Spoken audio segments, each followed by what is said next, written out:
मंघर मंघर माहे सोहंदियां, हर पिर संग बैठड़ियां। तिनकी शोभा क्या गणी, जे साहिब मेलड़िया। तन मन मोलिया राम स्यों, संग साध सहेलड़िया। साध जना ते बाहरी, से रहन इकेलड़िया। तिन दुख न कबहू उतरै, से जम के वस पड़िया। जिन्नी राव्या प्रभ आपना, से दिसन नित खड़िया। रतन जवेहर लाल हर, कंठ तिन्ना जड़िया। नानक बांछै धूड़ तिन, प्रभ सरणी दर पड़िया। मंघर प्रभ आराधना, पहुड़ न जन्मड़िया। अर्थात अगहन के महीने में यह उपदेश है कि वही जीवात्माएं सुंदर लगती हैं जो हरि रूपी पति के पास बैठी हैं, जिनको मालिक ने स्वयं अपने साथ मिला लिया है। उनकी शोभा का वर्णन नहीं हो सकता। जिनका साधुओं के साथ प्रेम हो गया, उनका प्रभु से मिलाप हो गया, उनका तन मन प्रफुल्लित हो गया।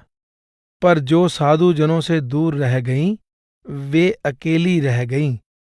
उनका प्रभु रूपी पति के साथ मिलाप न हुआ। जिनको साधु का संग ना मिला, उनके वियोग का दुख कभी दूर नहीं हो सकता और वे जम के वश में पड़ जाती हैं। जिन्होंने अपने हरि से मिलाप का सुख पाया है, वे दूसरों से अलग पहचानी जाती हैं। उन्होंने गले में हरि नाम के रत्न जवाहर लाल पहने हुए हैं। इस प्रकार जो प्रभु के दर पर पहुंचकर उसकी शरण में आ गई हैं, नानक उनके चरणों की धूलि की कामना करता है। वे मनुष्य जन्म रूपी अगहन के महीने में प्रभु की आराधना से पुनर्जन्म के बंधन से मुक्ति पा लेती हैं। मंघर माहे सोहंदियां, हर पिर संग बैठड़िया। तिनकी शोभा क्या गणी, जे साहिब मेलड़िया। गुरु साहिब कार्तिक के महीने के शब्द में परमेसर ते पुल्यां व्यापन सभ्य रोग का उपदेश दे आए हैं। यहाँ समझा रहे हैं कि जो जीवात्माएं परमेश्वर की दया से उसके साथ मिल जाती हैं, वे शोभायमान होती हैं। वे प्यार और सम्मान के योग्य हैं।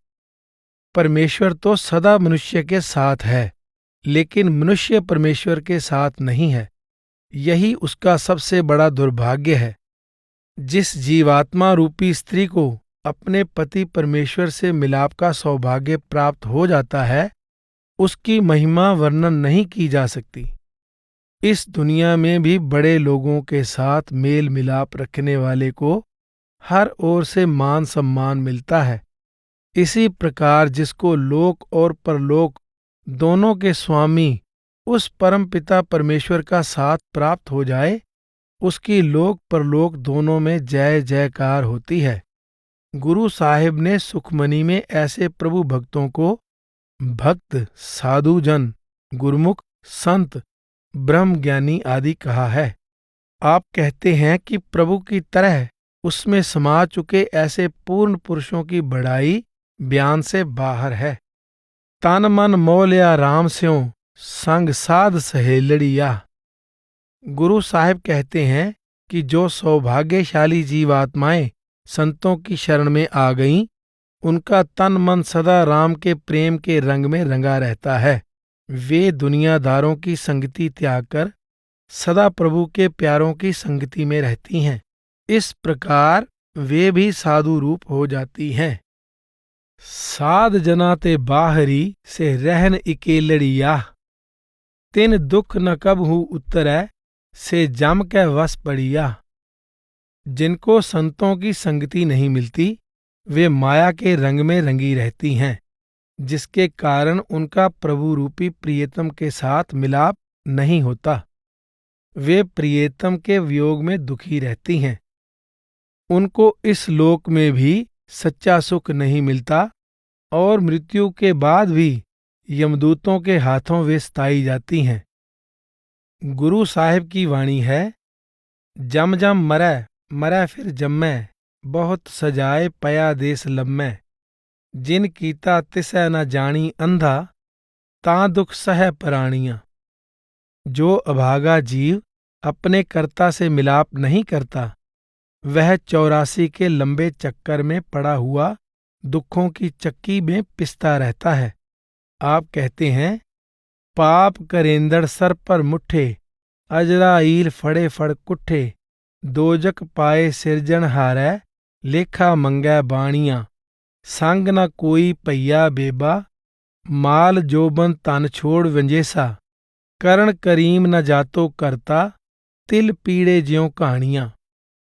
जो लोग प्रभु को भुलाकर पाप कर्मों में लिप्त रहते हैं, उन्हें यमदूतों के हाथों अनेक प्रकार के दुख सहने पड़ते हैं। उनसे हर कर्म का हिसाब मांगा जाता है। वहां ना सगे संबंधी सहायता कर सकते हैं, ना धन दौलत और ना ही मान बढ़ाई। उनकी ऐसी दुर्गति होती है जैसे कोल्हू में पिस रहे तिलों की होती है। जिन्नी रावया प्रभ आपना से दिसन नित खड़िया, रतन जवेहर लाल हर कंठ तिना जड़िया, नानक बांछै तूड़ तिन प्रभ सरणी दर पड़िया, मंघर प्रभ आराधना बहुड़ न जन्मड़िया। प्रभु रूपी प्रियतम से बिछुड़ी हुई आत्माओं को अनेक दुख भोगने पड़ते हैं, परंतु जो अपने प्रियतम के साथ प्रेम करती हैं, वे सदा उसके संग का सुख भोगती हैं। वे सबसे ऊंची और महान है। उनकी पहचान कुछ अलग सी ही है। कोई दूसरा उनकी बराबरी नहीं कर सकता। उनके गले में हरि के नाम रूपी रत्न जवाहर लाल सुशोभित होते हैं, अर्थात वे सदा प्रियतम के संग का सुख पाती हैं। उनको पल भर के लिए भी उसका वियोग सहन नहीं करना पड़ता। गुरु साहिब कहते हैं कि जिन भाग्यशाली सुहागिनों को अपने पति परमेश्वर की शरण प्राप्त हो गई है, मैं उनकी चरण धूलि का इच्छुक हूं, अर्थात उनका जितना सम्मान किया जाए कम है। जो भाग्यशाली सुहागिनें प्रभु भक्ति में लग जाती हैं, वे जन्म मरण के चक्कर से सदा के लिए मुक्त हो जाती हैं। गुरु साहिब बार बार पति परमेश्वर के मिलाप की महिमा करते हैं, ताकि जीवात्मा को उसके साथ मिलाप करने की प्रेरणा मिले।